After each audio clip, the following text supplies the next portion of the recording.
नमस्कार, मैं मोहित बिष्ट। दोस्तों, इस वक्त मैं बात करने वाला हूं हमारे उत्तराखंड के जिला चमोली के अंतर्गत में एक जगह पड़ती है जिसका नाम है जोशीमठ। इस वक्त जोशीमठ खत्म होने के कगार पे है। वहां के लोगों के ऊपर में मुसीबत का पहाड़ टूट पड़ा है। वहां के लोग परेशान हैं। कुछ लोग अपना घर छोड़कर चले गए हैं और कुछ लोगों को सरकार वहां से रेस्क्यू करके दूसरी जगह पर शिफ्ट कर रही है। तो दरअसल ये चीज क्या है, आखिर ऐसी वहां पर विडंबना क्या अपड़ी कि लोगों को वहां छोड़कर भागना पड़ रहा है, लोगों को अपना घर छोड़कर जाना पड़ रहा है और जोशीमठ पूरी तरह खत्म होने के कगार पर इस वक्त आ चुका है। सरकारें प्रयास कर रही हैं, तो आगे क्या होता है इसका तो पता नहीं है, लेकिन पूरा देश इस वक्त जोशीमठ के लिए दुआ मांग रहा है कि वहां के लोग सेफ रहें, जिंदा रहें और सही सलामत रहें। तो दरअसल ये बात क्या है, मैं इसके बारे में आगे आपसे बात करता हूं। ये दैविक आपदा नहीं है, ये हमारी सरकारों द्वारा अपने फायदे के लिए जो पहाड़ पर विकास के नाम पर विनाश को बढ़ावा दिया जा रहा है, ये उसी का एक पहलू है। अभी तो सिर्फ एक झांकी है, अभी पूरी पिक्चर बाकी है, क्योंकि अब ये सिर्फ पहले टिहरी डूबा, उसके बाद में अब ये जोशीमठ की बारी है। अभी देखिए आगे पता नहीं सरकारें वहां पर अपने फायदे के लिए पता नहीं किन किन पहाड़ों को तोड़ते हैं, किस तरह से उत्तराखंड में विनाश की तर्ज पर उत्तराखंड को लाके खड़ा करते हैं। विकास तो वहां पर नहीं हुआ, लेकिन अपने फायदे पर उत्तराखंड जो दोनों सरकारें हैं, चाहे वो कांग्रेस हो चाहे बीजेपी हो, उन दोनों ने अपने फायदे के लिए विनाश की तर्ज पर उत्तराखंड को लाके खड़ा कर दिया है। मैं एक वीडियो क्लिप आपको दिखाना चाहूंगा जो स्वर्गीय श्रीमती सुषमा स्वराज जी का है, जो वर्ष 2013 का है, जब केदारनाथ में आपदा आई थी और हजारों लोग उसमें बह के खत्म हो गए थे। जब वो आपदा आई थी, वो एक दैविक आपदा थी, लेकिन उसके बाद में जब संसद में इस चीज का मुद्दा उठा उत्तराखंड के बारे में, तब श्रीमती सुषमा स्वराज जी ने, जो आज नहीं रही, भगवान उनकी आत्मा को शांति प्रदान करे, उन्होंने एक आवाज उठाई थी उस टाइम पे, क्योंकि केंद्र में भी कांग्रेस की सरकार थी और राज्यों में भी कांग्रेस की सरकार थी। तो उस वक्त 2013 में सुषमा स्वराज जी ने क्या कहा था, आइए मैं आपको वीडियो के माध्यम से दिखाता हूं। उत्तराखंड में विकास के नाम पर जो होड़ लगी, प्रकृति से छेड़छाड़ करने की, पर्यावरण को प्रदूषित करने की, नदियों पर बांध बनाने की, ये उसका नतीजा है।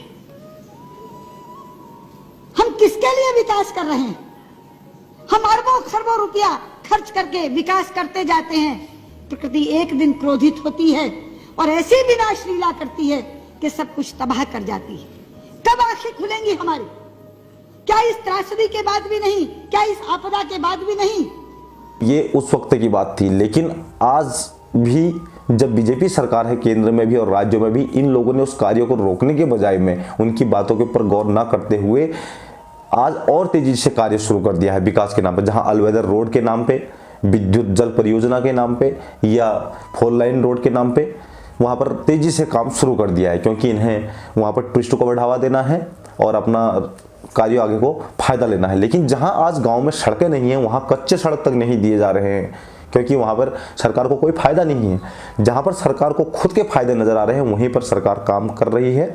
और आइए मैं आप जोशीमठ के बारे में मैं आपको पूरी तरह से जानकारी देता हूं। उससे पहले मैं आपको बता दूं कि उत्तराखंड में 5 सांसद मोदी जी के नाम पर चुने जाते हैं, जिनमें से आप इनकी अगर प्रोफाइल खोल के देखते हैं, चाहे फेसबुक हो, ट्विटर हो, कुछ भी अगर आप इनकी प्रोफाइल खोल के देखते हैं, तो इसमें सिर्फ मोदी जी का गुणगान करते हुए नजर आते हैं। कहीं पर भी ये लोग उत्तराखंड के विकास के लेके, उत्तराखंड के ग्रामीणों को लेके या उत्तराखंड की जो जन समस्याएं हैं उनके बारे में कभी आवाज उठाते हुए नजर नहीं आएंगे। आप इनकी प्रोफाइलें चेक कर लीजिए।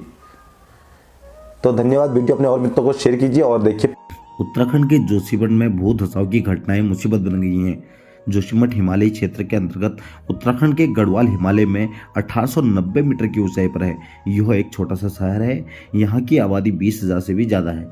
शहर एक नाजुक पहाड़ी पर ढलान पर बना हुआ है, जो कथित तौर पर अनुन्नत और अंधाधुंध विकास परियोजनाओं के चलते संकट में गिर गया है। यहाँ हाल में वर्षों में निर्माण और जनसंख्या दोनों में काफ़ी तेजी से बढ़ोतरी हुई। हाल में यहाँ जमीन धंसने का सिलसिला शुरू हुआ और अब स्थिति यहाँ डराने वाली हो गई है। इलाके में 500 से ज़्यादा घरों में दरारें आ चुकी हैं, जमीन फटने भी लग गई और सड़कें भी धंस रही हैं। उत्तराखंड सरकार ने गुरुवार को जोशीमठ और उसके आसपास के इलाकों में जमीन धंसने के कारण निर्माण कार्यों को तो रोक लगा दी है। कथित तौर पर निर्माण कार्यों के कारण इलाके में 561 घरों में दरारें आ चुकी हैं, जिसमें घबराए स्थानीय लोगों ने विरोध किया है। स्थानीय लोगों का आरोप है कि एनसीपी के हाइड्रो पावर प्रोजेक्ट की वजह से यह मुसीबत पैदा हो गई। जोशीमठ में होटल और ऑफिस सब ढह रहे हैं। यहाँ लोग के पास दो ही विकल्प है, या तो अपना घर छोड़ के जाओ या फिर अपनी जान खतरे में डालकर इसी इलाके में रहो। आइए जानते हैं आखिर उत्तराखंड का यह हाल इलाका क्यों धंस रहा है। जोशीमठ वेस्ट और ईस्ट करबंसा ढलान धाराओं और साउथ और नॉर्थ में धौलीगंगा अलकनंदा नदियों से घिरी हुई एक पहाड़ी के मिडिल स्लोप में बसा हुआ है। Uttarakhand state disaster management authority के अध्ययन से अनुसार शहर लैशडाउन की संभावना वाले क्षेत्र में है और इसके धंसने की पहली घटना 1976 में मिश्रा आयोग की रिपोर्ट में दर्ज की गई है। जोशीमठ शहर के आसपास का क्षेत्र ऑर्बन मटेरियल की मोटी लेयर से ढका हुआ है। यूएसडीएम के कार्यकारी निदेशक पीयूष रौतेला ने कहा है कि यह शहर को डूबने के लिए अत्यधिक संवेदनशील बनाता है। अध्ययन में कहा गया है कि जून 2013 और फरवरी 2021 की बाढ़ की संभावना को लैंडडाउन क्षेत्र पर प्रतिकूल प्रभाव पड़ा, जिससे 7 फरवरी 2021 से ऋषि गंगा की बाढ़ के बाद रविग्राम नाला और नौगंगा नाला के साथ कटाव और फिसलन बढ़ गई। इसका संदर्भ ग्लेशियर झील के फटने से भी है, जिसका कारण बाढ़ आई और जिसके परिणामस्वरूप 204 लोगों की जान भी चली गई थी, जिनके ज़्यादातर हाइड्रो पावर प्रोजेक्ट पर काम करने वाले प्रवासी थे। तो इस वक्त आप सभी लोग दुआ कीजिए कि जोशीमठ के लोग सही सलामत रहें, यहाँ के लोगों को जान माल का कोई खतरा ना हो, सबकी जान सही सलामत बचे रहे। धन्यवाद। वीडियो अपने और मित्रों तक अवश्य शेयर कीजिए। फिर बने रहिए हमारे साथ लव मायू के यूट्यूब चैनल के सामने।